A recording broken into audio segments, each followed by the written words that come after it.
Degenerative arthritis के second episode के अंदर हम चर्चा करेंगे संधिवात की, खास तौर से कमर और घुटने के दर्द की, क्योंकि ये सबसे कॉमन है डीजेनरेटिव आर्थराइटिस में। फ्रेंड्स, मैं हूं डॉक्टर संजीव अग्रवाल। आप अक्सर मेरे वीडियोस लाइफ स्टाइल डिजीजेज और क्रॉनिक इलनेसेस पर देखते हैं। ये वीडियो आपको पसंद आए तो आप इसको लाइक करें, शेयर करें, सब्सक्राइब करें। जैसा मैंने बताया कि उम्र के कारण कमर का और घुटने का दर्द बहुत कॉमन है, गर्दन का भी है, पर ये दोनों बहुत ज्यादा कॉमन है। और डीजेनरेटिव आर्थराइटिस मतलब उम्र के कारण होने वाला वेयर एंड टेयर, जिसको हम कहते हैं संधिवात या ऑस्टियोआर्थराइटिस, ये आपके दो जॉइंटों में हो रहा है ऐसा नहीं है। ये आपके पूरे अपर लिम्ब, पूरा लोअर लिम्ब, स्पाइन, सारे जोड़ों में एक साथ हो रहा है। इसके लिए कई बार आपने देखा होगा लोग सर्जरी करा करके घुटने की चैन से बैठ जाते हैं, मैंने तो बीमारी को हरा दिया। भाई ऐसा नहीं है। ये 5 साल बाद दूसरे जोड़ में आ जाएगी, फिर उसकी भी सर्जरी कराओ, फिर तीसरे में आ जाएगी, फिर उसकी सर्जरी कराओ। ऐसा आप धोखे से भी ना सोच लें। ये सारे जोड़ों में चल रहा है। आपको अभी दिखाई दे रहा है घुटने में या कमर में, बाद में आपके गर्दन में भी आएगा, फिर 60 साल के बाद में हाथों की उंगलियों में आएगा तो गिलास पकड़ना भारी हो जाएगा। गिलास फिर आपको पानी दूसरा आदमी पिलाए, नहीं तो आपके हाथ पूरी मुट्ठी नहीं बंधेगी आपकी। ये समस्या आएंगी। या शोल्डर में पेन होगा, हिप में होगा, एंकल में होगा, एल्बो में होगा, रिस्ट में होगा। ये सारे पेन आपको बाद में चालू हो जाए, तो इसको इतना हल्के में ना ले। डीजेनरेटिव डिजीज को इतना हल्के में जरा भी ना ले। और समस्या सबसे बड़ी मरीज की कहाँ आती है मालूम है? 80-90% पेशेंट को रिलीफ हो जाएगा, 10-20% 30% रह जाएंगे। वो बोलेंगे हमको डिजायर्ड रिजल्ट दवाई से नहीं आया, हमको तो ऐसी दवाई दो जो एकदम अचूक बाण के जैसा काम करे। भाई, आपकी चेजी है मारुति कार की, आप उसमें काम ले रहे हो टेम्पो का, कैसे चलेगा? वजन होता है 10 किलो ज्यादा, 20 किलो ज्यादा, 50 किलो ज्यादा, और उनको दवाई चाहिए ऐसी कि एकदम रामबाण जैसी असर करे। कैसे करेगी आप मेरे को बताओ? आप इतना लोड किसी गाड़ी को करोगे, कार में टेम्पो का काम अगर दोगे तो वेयर एंड टेयर तो होने वाला है उसके अंदर, लाजमी है। एक साधारण आदमी को भी समझता है। हाँ? फिर उसका ट्रैफिक हवलदार चालान भी करता है इसके लिए कि भाई इसमें अलाउड नहीं था, आप कैसे ले जा रहे हो? आप सड़क भी डैमेज करोगे, गाड़ी भी डैमेज करोगे, एक्सीडेंट भी करोगे। तो वहां तो आपको समझ में आ जाता है कि हाँ भाई, कार में लोडिंग अनलोडिंग नहीं हो सकती। आप अपने बॉडी में क्या कर रहे हो? भाई, आपको इसमें भोजन स्टोर करना था 1 दिन का, 2 दिन का, 5 दिन का। आपने 6 महीने और साल भर का भोजन स्टोर कर लिया है फैट के रूप में। 10 किलो, 20 किलो, 50 किलो, क्या कर रहे हैं? एक हाथ सामने रखो और उस पर 20 किलो का वजन रखो और चीख निकल जाएगी 2 मिनट में। एक बच्चे को गोद में उठाओ 15 और 20 किलो के, और चल के मेरे को दिखाओ कितनी देर चल सकते हो। अरे आप तो इस बॉडी के अंदर आप इतना वजन भर के चल रहे हो तो कैसे होगा बात? तो अच्छा, ऐसा नहीं है कि सभी लोगों के साथ ये समस्या है। कई लोग ईमानदारी के साथ कोशिश भी करते हैं, मैं उसको डिनाई नहीं कर रहा हूं। देखिए, बुरा मत मानना मेरी बात का, जो मैंने एनालॉजी आपको दी, आपको समझाने के लिए दी। परंतु कई लोग वजन इफेक्टिवली कम करने की कोशिश भी करते हैं, पर कर नहीं पाते, हार जाते हैं। बोलते हैं कि अरे साहब, मैं चलूं कैसे, मेरे तो घुटने खराब हो रहे हैं, मेरी तो कमर में इतना दर्द है। बात सही है, आपको चलना तो है ही नहीं। लोग गार्डन में चलते रहते हैं बेचारे, लंगड़ाते लंगड़ाते, वो गलत है। क्योंकि आपकी कार्टिलेज पहले से ही घस गई है, उस घसी हुई को और कितना घसोगे, हड्डियां घसने लगेंगी। तो ये प्रोसीजर ही गलत है। हाँ? आपको करना क्या चाहिए?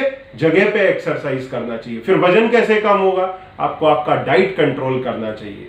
डाइट कंट्रोल में कई बार आप जैसे ही अपने डाइट के कैलोरीज घटाते हैं, आपको वीकनेस आने लगती है, या फिर आपकी बॉडी अकस्टम हो जाती है कम कैलोरी पे काम करने को। 2000 कैलोरी की जरूरत थी, आपने 1500 खाना चालू किया, 20 दिन के बाद में आपकी बॉडी श्रिंक होकर के उसी हिसाब से आ गई। हार्ट बीट स्लो हो गई, रेस्पिरेशन स्लो हो गया, आपको ठंडी लगने लगी, बार बार कंबल ओढ़ने लगे, वो हिसाब से आपकी सारी मेटाबॉलिज्म स्लो डाउन हो गई, और 1500 कैलोरी। अब आपका वजन फिर कम ही नहीं होगा।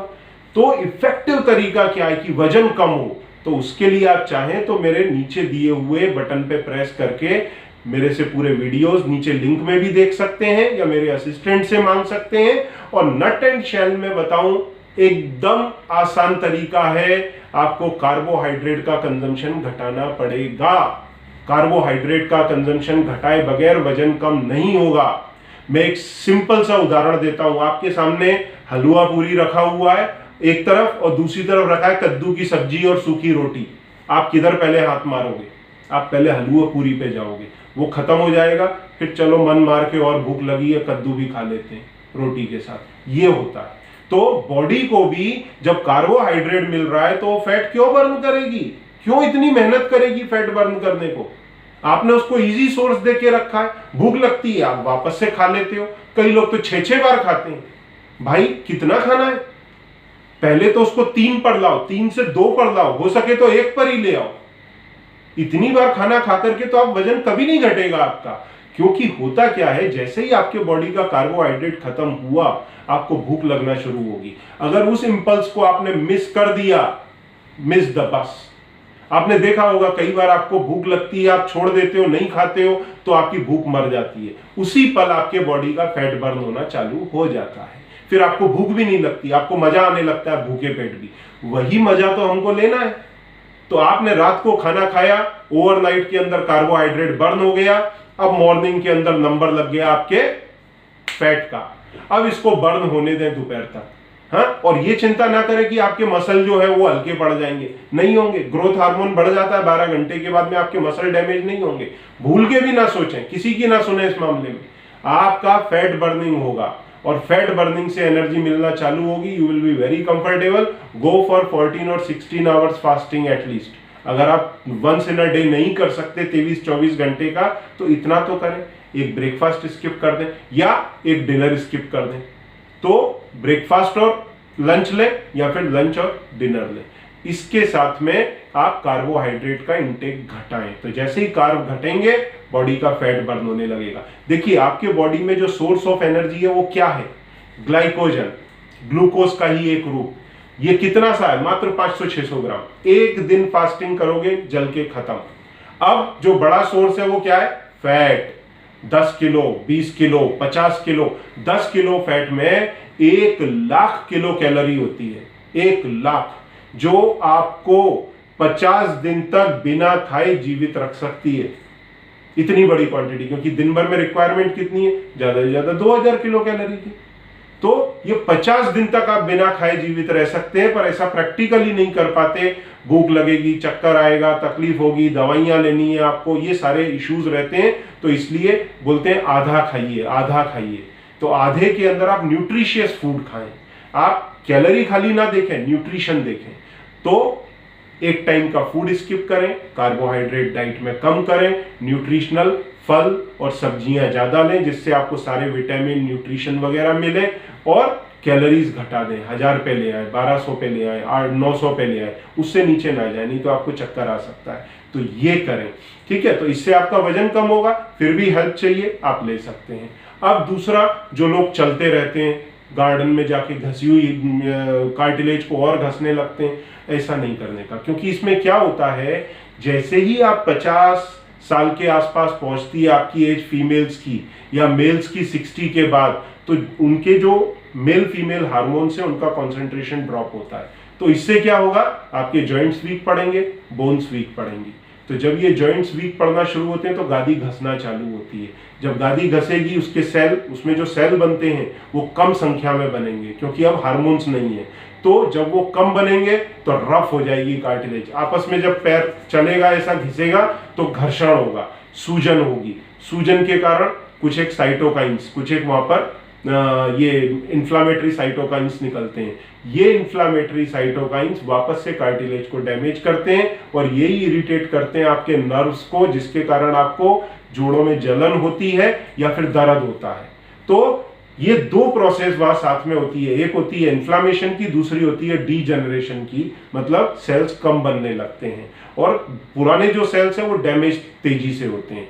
तो ये डीजनरेशन को रोकने के लिए सेंट्रल ड्रग CDRI ने, central drug research institute of India Lucknow ने 5 साल के वहां के साइंटिस्ट ने अथक प्रयास से एक दवाई डेवलप की जिसको पालक से उन्होंने एक्सट्रैक्ट किया और उसको नैनो टेक्नोलॉजी बनाया, जिससे वो लिम्फेटिक के थ्रू आपके सांधे में, जोड़ों में जाकर के उसका कॉन्सेंट्रेशन बने, क्योंकि वहां ब्लड सप्लाई तो है नहीं कार्टिलेज में, मेनिस्कस में, तो वो फ्लूइड के थ्रू, लिम्फेटिक फ्लूइड के और साइनोवियल फ्लूइड के थ्रू कॉन्सेंट्रेशन बना करके अपना नैनो टेक्नोलॉजी के कारण काम करता है।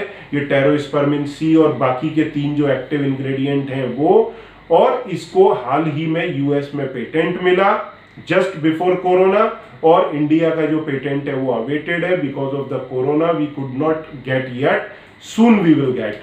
और इसकी ह्यूमन ट्रायल्स जो हुई उसके अंदर ये क्लियर मालूम पड़ा कि जो डीजेनरेटिव मार्कर थे उनमें कमी आई, उनसे डीजेनरेशन रुका, जैसे CTX2 और कॉम। तो ये चीज साबित हुई कि ये डीजेनरेशन को स्लो डाउन करता है, रोकता है, एक हद तक कार्टिलेज सेल्स को स्टिमुलेट करता है रीजेनरेट करने के लिए, और इसके साथ में सूजन को भी कम करता है। तो हम ये जॉइंट फ्रेश देते हैं किसके लिए? कार्टिलेज के डीजनरेशन को रोकने के लिए, और उसके साथ में 4 स्टेप कैप्सूल दिया जाता है जिसके अंदर बाकी के इंग्रेडिएंट्स हैं जो सूजन को कम करते हैं, दर्द को कम करते हैं। तो दोनों प्रॉब्लम्स आपकी एड्रेस होती हैं। अब यहाँ पर एक समस्या क्या आती है, एक्सरसाइजेस क्या करें? तो इसी वीडियो के अंदर हम सारे एक्सरसाइजेस भी सीखेंगे कि घुटने के दर्द में कौन सी एक्सरसाइज करने का, कमर दर्द में कौन सी एक्सरसाइज करने का, और एक्सरसाइज करना जरूरी क्यों है। देखिए कई बार लोग पूछते हैं भाई क्यों करूं, आपकी दवाई से ही हो जाए। नहीं, एक्सरसाइज आपको जरूरी है। जैसे वजन घटाना जरूरी है, एक्सरसाइज भी जरूरी है। क्यों जरूरी है? मेन 4 वजह है या 3 वजह है। पहला वजह क्या है? जॉइंट्स का मूवमेंट। नहीं तो आपके मूवमेंट धीरे धीरे कम होते जाएंगे, पैर ऐसे ही जाम हो जाएगा। तो पूरा खुलना चाहिए, पूरा बंद होना चाहिए। तो मूवमेंट्स मेंटेन होने चाहिए, या कमर के पूरे मूवमेंट मेंटेन होने चाहिए। हाँ, दूसरा क्या होना चाहिए कि जो आजू बाजू की मसल्स हैं उसकी स्ट्रेंथ पूरी होनी चाहिए। देखो आपने कभी शादी के मंडप में आप गए होंगे या बिजली का खंभा देखा होगा, उसको तारों से बांध के रखा जाता है कि आंधी से कहीं इधर उधर टेढ़ा ना हो जाए। वैसे ही पैर के अंदर आपने देखा होगा कई बार लोगों के पैर ऐसे मुड़ जाते हैं, बोइंग डिफॉर्मिटी हो जाती है, या फिर ऐसा नॉक नहीं हो जाता है। तो वो क्यों होता है? क्योंकि मसल्स वीक हो गई। इसी तरह से कमर में या तो आगे झुक जाएंगे, पीछे चले जाएंगे, नहीं तो साइड में कमर टेढ़ी हो जाएगी। उसकी वजह क्या है? जो बंबू है बीच का वो डीजेनरेशन के कारण लूज पड़ गया है, उसकी स्ट्रेंथ चली गई है, क्योंकि मसल्स में अब स्ट्रेंथ नहीं रही, उम्र के कारण गादी घस गई, टेंशन कम हो गया। तो इसके कारण ये सारी प्रॉब्लम आती है। तो हम मसल से उसको बांध करके रखते हैं। तो मसल्स की एक्सरसाइज करनी जरूरी है बहुत, ये जरूर करें।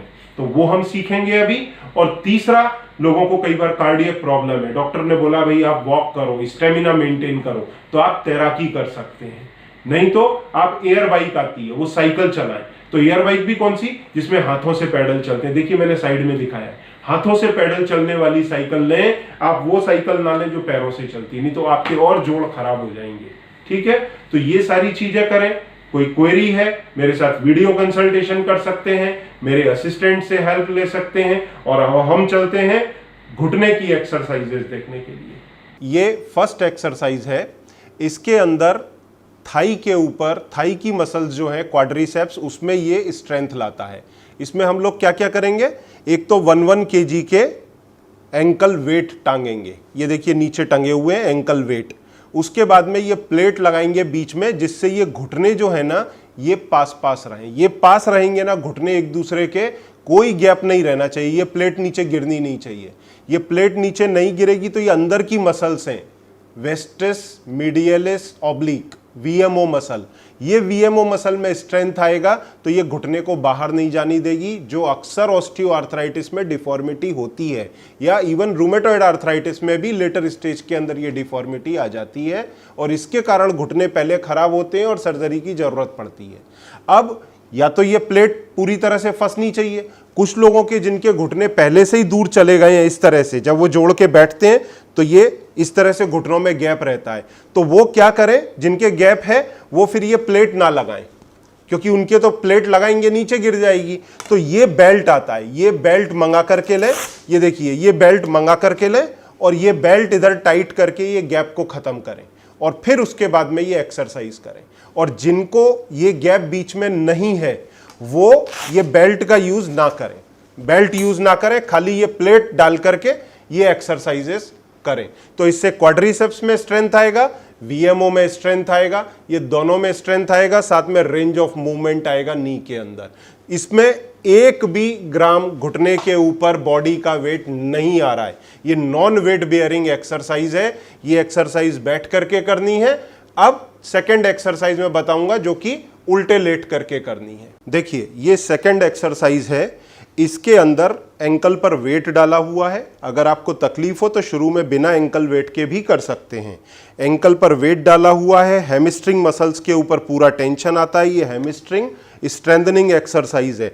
और साथ में ये नी का जो कैप्सूल है, ये जो नी का, नीचे जाने दें इसको, ये नी का जो कैप्सूल है इसको पूरी तरह से ओपन कर देती है। जब मूवमेंट आपके रेस्ट्रिक्ट हो जाते हैं ना, तो ये यहां पर एडेजेंस बनते हैं और उसके कारण जब पैर पूरा मोड़ेंगे तो दर्द होता है। तो ये पूरी तरह से फुल स्ट्रेच आता है इस वजन के कारण। तो ये नी का जो कैप्सूल है ये पूरी तरह ओपन हो जाता है। हाँ करें वापस। तो ये एक तो ये कैप्सूल ओपन होगा और दूसरा हैमस्ट्रिंग मसल्स के अंदर स्ट्रेंथ आएगी। नीचे तक जाने दें उसको। हाँ बराबर बराबर बराबर, परफेक्ट। तो ये इस तरह से एक्सरसाइज करें हैमस्ट्रिंग मसल स्ट्रेंथ के लिए, और नी कैप्सूल की स्ट्रेचिंग भी इसमें साथ के साथ हो जाती है। देखिए ये रेंज ऑफ मूवमेंट के लिए अब तीसरा एक्सरसाइज है ये। इसमें फुल नी के ऊपर फ्लेक्शन, हिप के ऊपर फ्लेक्शन और फुट के ऊपर फ्लेक्शन, तीनों पे फ्लेक्शन और तीनों पे एक्सटेंशन, हिप, नी और फुट तीनों पे आता है। तो फुल रेंज ऑफ मूवमेंट होते हैं लोअर लिम्ब के। आप साथ में हाथों का सपोर्ट भी ले सकते हैं और घुटनों के बीच में गैप ना रखें, कोशिश करें गैप ये नहीं आए। हाँ बराबर करते रहिए, बराबर, बढ़िया, फर्स्ट क्लास।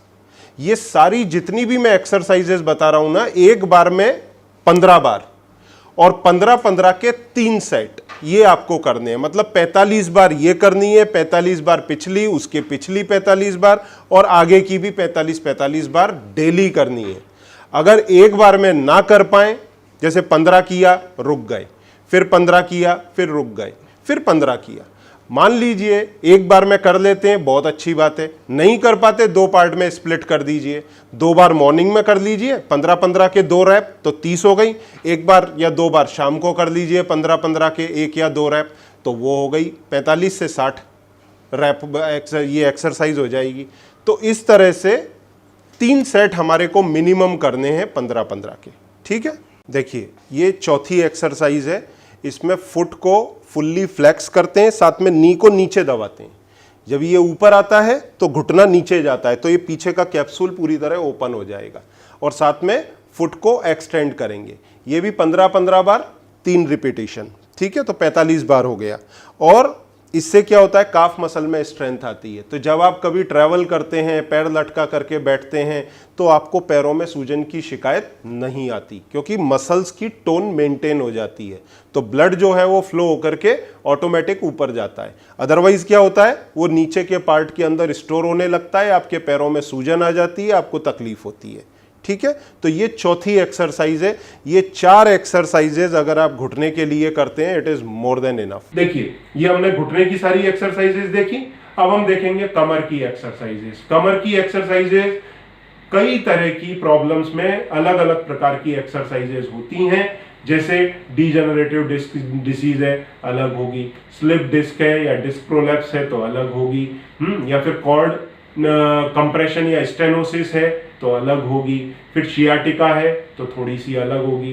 हाँ, फैसेट जॉइंट आर्थ्रोपैथी है, थोड़ी अलग हो जाएगी। तो हर एक में थोड़ा थोड़ा चेंजेस आ जाता है। पर जो कॉमन बैक पेन की जो एक्सरसाइजेज हैं वो मैं अभी आपको बता रहा हूं। और ये जो स्पेसिफिक एक्सरसाइजेज हैं ये हम आगे इसी सीरीज के अंदर जो वीडियोस बनाएंगे उसमें हम आपको वापस से बताएंगे। पर जो कॉमन एक्सरसाइजेज हैं बैक पेन की वो मैं आपको बता रहा हूं। चलिए देखते हैं। देखिए ये लो बैक पेन के लिए एक्सरसाइज है।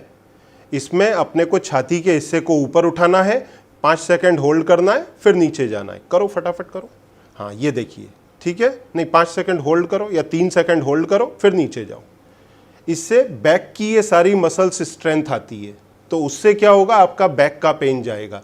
बैक पेन में अगर फ़ायदा लेना है तो आप ये ना सोचें कि आप खाली दवाई खाएंगे और आपका काम हो जाएगा, ऐसा नहीं होने वाला है। जब तक आप एक्सरसाइज नहीं करेंगे आपको पूरा फ़ायदा आएगा ही नहीं। इसके अंदर 50% रोल अगर दवाइयों का है तो 50% आपकी मेहनत का, एक्सरसाइज का है। ठीक है। अच्छा, जो लोग इस तरह से नहीं कर पा रहे हैं वो हाथों का सपोर्ट ले सकते हैं।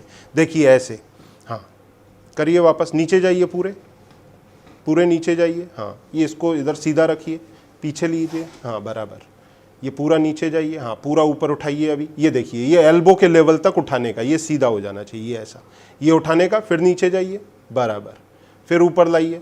ये इस तरह से 15-15 के 2 या 3 रैप करने का, तो इसमें लो बैक के अंदर आपको काफ़ी आराम मिलेगा। और जिन लोगों को शुरुआत है, कंप्यूटर वगैरह पे बैठ करके दिनों दिन काम करते हैं, वो लोग खाली इस एक्सरसाइज से अपना इलाज कर सकते हैं, उनको कोई दवाई खाने की ज़रूरत नहीं पड़ेगी। हाँ, जिन लोगों को बैक पेन के कारण पैरों के अंदर दर्द होने लगा है, पैरों में पेन रेफर हो रहा है, उन लोग को जरूर दवाई खानी पड़ सकती है। पर जिन लोग को खाली लोकलाइज्ड पेन है इतने से हिस्से के अंदर, वो लोग तो इस एक्सरसाइज से ही अपना पेन खत्म कर सकते हैं। बराबर, बस यहाँ तक उठाओ, फिर नीचे जाओ। हाँ, अब वापस से हाथों को पीछे लेके बोर्ड बना करके दिखाओ, पूरे पैर भी उठाओ। हाँ देखिए, अगर आपको मोर एप्रोप्रिएट करना है ना, तो ये चेस्ट ऊपर आएगी, इधर से ये पैर ऊपर आएंगे और ये हिप से उठेगा, ना कि घुटना मुड़ेगा, घुटना स्ट्रेट रहेगा। और ये हिप से ऊपर उठेगा। ये देखिए, इस समय ये पैर भी दोनों उठे हुए हैं और ये चेस्ट का पोर्शन भी उठा हुआ है, तो ये पूरा बोट शेप बॉडी बन गया। ठीक है, तो ये आपके योगा के अंदर भी, योगाभ्यास के अंदर भी ये आसन आता है। और जो लोग योगा रेगुलर करते हैं वो काफ़ी करते होंगे इसको, इससे बैक पेन के अंदर पूरी तरह से लाभ मिलता है। ठीक, अब हम सेकेंड एक्सरसाइज करेंगे, नी बेंडिंग एक्सरसाइज। ये हमको एक एक लेग पे करना है। आप हाथ का सपोर्ट ले सकते हैं। इसमें नी पर फ्लेक्शन, हिप पर फ्लेक्शन, एंकल पर फ्लेक्शन। ठीक है, 3 जगह आएगा। अगर इतना नी आपका ऊपर नहीं आता है तो जहां तक आता है मैक्सिमम उतना आपको करना है। और अगर ये ऊपर करते समय बैक में पेन होने लगे, या बैक का पेन बढ़े, या बैक का पेन नीचे पैरों में जाने लगे, तो उधर ही रुक जाना है। इस बात का आप विशेष ख्याल रखें। तो इसमें नी पर, हिप पर और एंकल पर तीनों जगह पर फ्लेक्शन आएगा। ये 10-10 रिपीटिशन दोनों साइड करने हैं। 5 सेकंड के लिए बेंडिंग के बाद में होल्ड करना है। ठीक है, तो ये था सेकंड एक्सरसाइज। अब बढ़ते हैं तीसरी एक्सरसाइज की तरफ। देखिए, ये सीधे लेट करके फर्स्ट एक्सरसाइज है। इसमें हम स्पाइन की स्ट्रेचिंग एक्सरसाइज करेंगे। दोनों हील को अपने हिप के पास में लाना है, नी को बेंड कर लेना है, दोनों आर्म्स को स्ट्रेच कर लेना है एकदम 90 डिग्री पर। अब इसके बाद में दोनों लेग्स एक साइड में जाएंगी और हेड दूसरी साइड में जाएगा, और पूरा स्पाइन पर, ये देखिए, ये ट्विस्टिंग पूरा स्पाइन पर आ रहा है। और हील को दोनों को साथ में रखिए बराबर, इस तरह से। अब दूसरी साइड में 5 सेकंड उधर रोक करके 5 से 7 सेकंड अब दूसरी साइड में। देखिए, फुल ट्विस्टिंग प्रेशर, स्ट्रेच जो है वो स्पाइन पर आना चाहिए। इस तरह से हमारे को 10 रिपीटिशन, 10-10 के 2 रिपीटिशन करने हैं। हाँ, वापस कंटिन्यू करिए 5 से 7 सेकंड रोकते हुए बराबर। ठीक है, ये फुल स्ट्रेच होगा। इसमें स्पाइन की स्ट्रेचिंग एक्सरसाइज होगी। ये पहली एक्सरसाइज थी। अब इसके बाद में हम सेकंड एक्सरसाइज पर जाएंगे, वो भी सीधे लेट करके होगी। देखिए, अब ये उल्टा लेट करके 2 एक्सरसाइजेज हैं। ये पहले करेंगे रिवर्स में लेट करके नौकासन। इसमें चेस्ट वाले पोर्शन को आगे उठाना है। ये देखिए, चेस्ट का पोर्शन आगे है, और साथ में अगर आप कर सकें तो लेग वाला पोर्शन भी आगे उठाना है। नी पर बेंड नहीं होगा, हिप पर आएगा प्रेशर। अब इस समय आप सबसे अधिक खिंचाव बैक में महसूस करेंगे। बस ये 5 सेकंड से 7 सेकंड होल्ड करें, फिर नीचे जाने दें। ठीक है, ये आपको लगभग 10 से 15 बार करना है, एक बार में वापस करें। ठीक बात है, बराबर। तो इस तरह से। और अगर आप खाली चेस्ट के पोर्शन को ही कर पा रहे हैं तो वो भी शुरू में चलेगा। अगर आप लेग पोर्शन ना भी कर पाए तो आगे के चेस्ट पोर्शन के साथ में ये एक्सरसाइज करें, और आगे सपोर्ट भी ले सकते हैं। अगर आप नहीं कर पा रहे हैं प्रॉपर, तो आप ऐसा आर्म्स का सपोर्ट ले लें। ये देखिए, ये आर्म का सपोर्ट लेकर के आप इस तरह से स्पाइन पर बेंडिंग एक्सरसाइजेस कर सकते हैं। इसका पूरा प्रेशर बैक में आता है। ऐसा 5 सेकंड के लिए होल्ड करें, फिर नीचे जाएं। देखिए इसमें और भुजंगासन में थोड़ा फर्क है। भुजंगासन में कैसा करते हैं ये भी करके ये दिखाएंगे, करिए एक बार। भुजंगासन में कैसा करते हैं, पूरा ऊपर तक जाना है आपको। हाँ पूरा हाथ आगे करिए, हाथ आगे करिए। जी हाँ, देखिए ये भुजंगासन का पोज है। पर इसमें सबसे बड़ी प्रॉब्लम, पीछे पैरों को जोड़ करके रखिए। हाँ, इसमें सबसे बड़ी समस्या क्या आती है, अगर बैक में आपके फैसेट जॉइंट्स आर्थ्रोपैथी है तो उस कंडीशन में आपका बैक पेन और बढ़ जाएगा। तो बैक पेन ना बढ़े उसके लिए हमको इस पोजीशन में नहीं जाना है। खास तौर से जिन लोग की एज 55 के ऊपर है वो इस तरह का भुजंगासन ना करें, क्योंकि फैसेट जॉइंट आर्थ्रोपैथी होने में वो पेन बढ़ जाता है। आप जो एल्बो का सपोर्ट अभी आपने लिया था वैसा ही करके वापस दिखाएं, बस इतने तक अपने को रेस्ट्रिक्ट रखें। देखिए ये बस थोड़ा और पीछे करिए एल्बो को। हाँ, बस इस पोजीशन तक आप रेस्ट्रिक्ट रखें, ये पोजीशन बराबर है। ठीक है, तो इस तरह के 10-10 रिपीटेशन करने हैं अपने को 5 सेकंड ऊपर होल्ड करने के बाद में।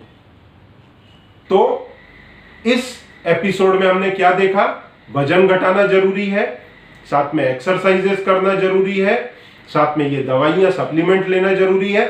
बची हुई जो सावधानियां हैं और जो इसके बेसिक रीजन हैं उन पर हम बची हुई चर्चा करेंगे अगले एपिसोड में। ठीक है, तो उसे देखना ना भूलें। और ये एपिसोड आपको पसंद आया हो तो जरूर इसको लाइक करें, शेयर करें, सब्सक्राइब करें। Thank you very much.